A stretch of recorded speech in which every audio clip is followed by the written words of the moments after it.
Tell me about the modern facelift.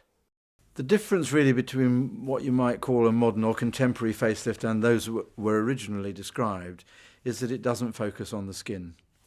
Although the skin is, of course, the bit that you see, the main thrust of the operation is to put the soft tissues of the face, which is effectively fat and muscle, back where it was, north, before gravity made it move south. So those soft tissues are attached finally to the skeleton of the face by ligaments. And as we get older, the ligaments get weaker. And because gravity is always going in the same direction, things tend to move downwards. So the idea is not to focus on the skin, not to put tension on the skin, not to make the skin look tight or unnatural, but to reposition those soft tissues and then redrape the skin more like tailoring than trying to yank something into position so that it fits. There are different ways of addressing those deep tissues, and a modern facelift isn't one procedure.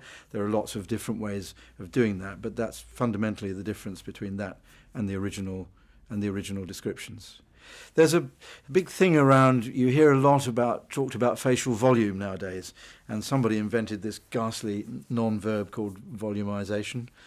But the evidence is not that you lose volume as you grow older, which is what some people would like you to believe. The evidence is that the volume moves, so that it moves downwards. You don't lose it, it just moves. So the idea is to put it back where it was.